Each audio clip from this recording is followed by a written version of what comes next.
This is Whisper from History, where forgotten voices rise again. That night, the sky over Phoenix seemed to whisper a warning. What was it trying to tell us? Every eye froze on the same sight. Those lights silently drifting across the heavens.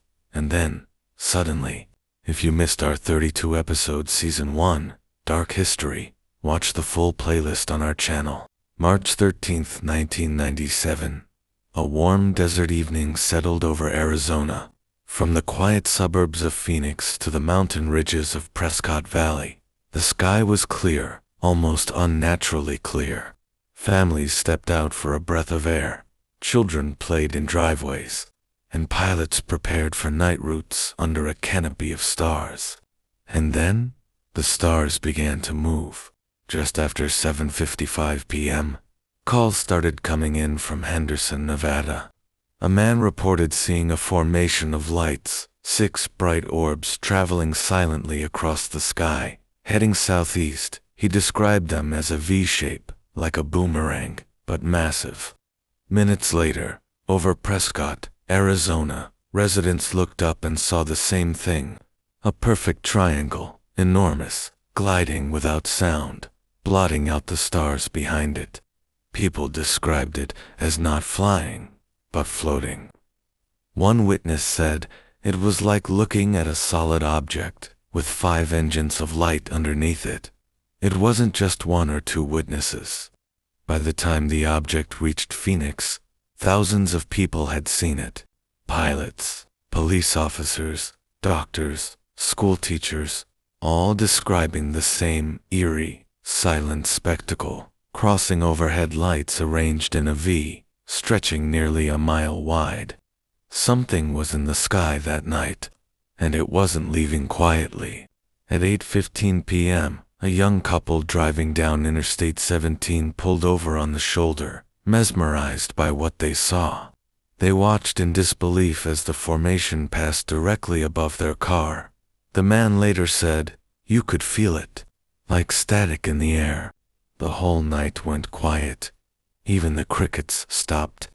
Others described the same unnatural silence. Dogs barked and then whimpered. The wind stilled. For a few long minutes, it felt as if time itself had paused. Then, the lights vanished into the southern horizon, gone as silently as they had appeared. But that was only the beginning.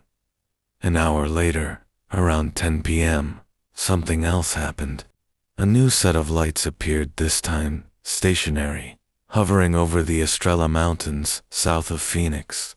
This second event was captured on videotape by multiple witnesses. The footage would become one of the most analyzed pieces of UFO evidence in modern history. A string of amber orbs, perfectly aligned, flickering but not moving. They hovered 4 minutes, before slowly fading one by one, as if someone had dimmed them deliberately. The media would later call this footage the Phoenix Lights video. But for those who saw the earlier event, the giant, silent V, the real mystery had already passed overhead, hours before the cameras began rolling. 2 separate incidents, one night, and a mystery that still divides experts, nearly 3 decades later. The following morning, news stations across Arizona were flooded with calls. People wanted answers. What did we see? Was it military? Why didn't anyone say anything? At first, authorities stayed silent. But as pressure grew, the official explanation finally came. The lights, according to the U.S. Air Force, were flares dropped by a 10 Warthog aircraft during a training exercise at the Berry Goldwater Range, about 60 miles southwest of Phoenix. It was, they said, a routine night mission. But this explanation only fueled the fire. Witnesses insisted that what they saw wasn't flares, and certainly not something as simple as a military exercise.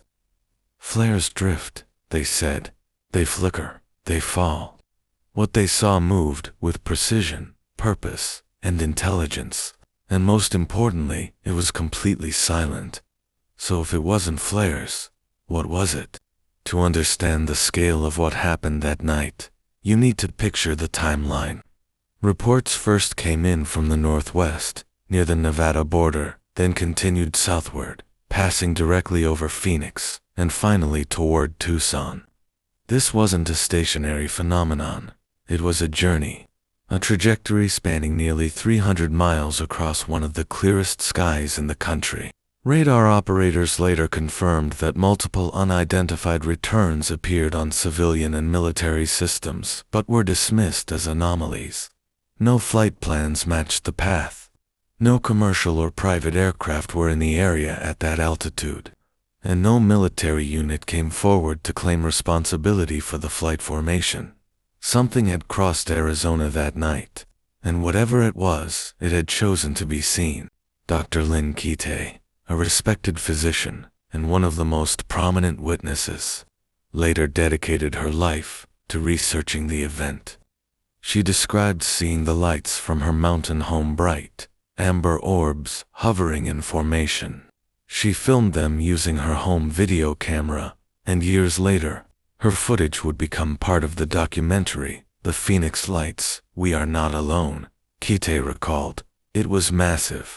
It felt alive. Not a mechanical craft, but something beyond our understanding." Her testimony echoed hundreds of others. Even Governor Fife Symington at the time, the highest-ranking state official, witnessed the phenomenon. But his response would only deepen the controversy. A few days after the incident, with national attention growing, Governor Symington held a press conference to address the situation. Cameras flashed as he promised to reveal the culprit behind the mysterious lights. Then, his aide walked out dressed in a rubber alien costume. The room erupted in laughter. The governor smiled. "You guys are too serious," he said. "We found who's responsible." The stunt was meant to ease panic. Instead, it enraged the public. Thousands of Arizonans who had seen the lights felt mocked, belittled, and dismissed. The incident became a national joke, the Arizona Alien Parade. But behind closed doors, something else was happening. Years later, long after leaving office, Symington would admit the truth. He had seen the lights himself that night, and he didn't think they were flares. He described the object as otherworldly and said, "It was enormous. It was something you could never forget." His confession reignited interest in the case. If a state governor, a former Air Force pilot, couldn't explain what he saw, who could?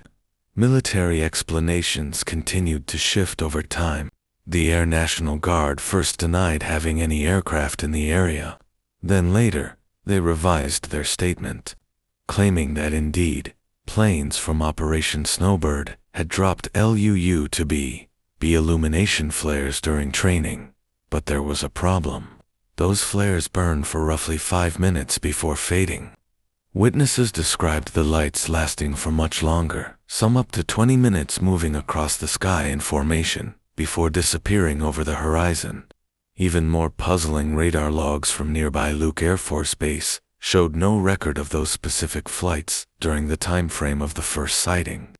Could the military have been covering something up?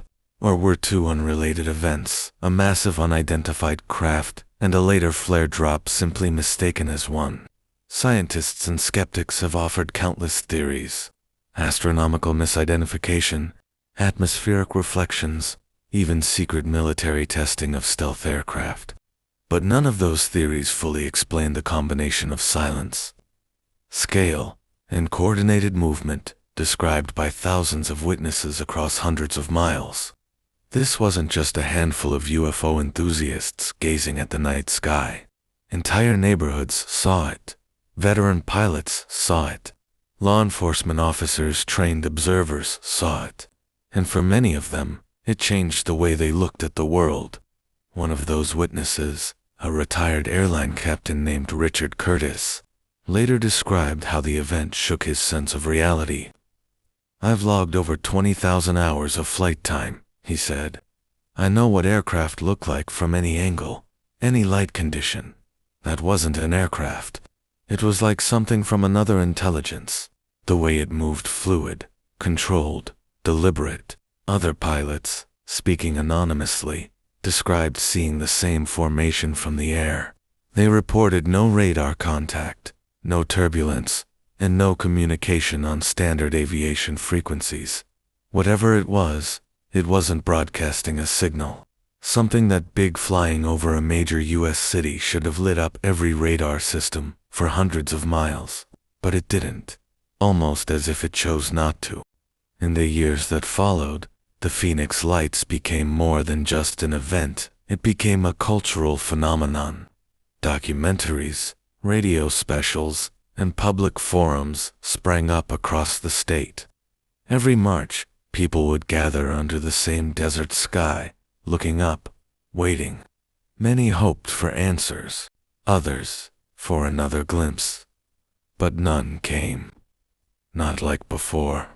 The 1997 sighting remains the largest mass UFO sighting in U.S. history, over 10,000 witnesses, dozens of videos, and yet, no conclusive explanation.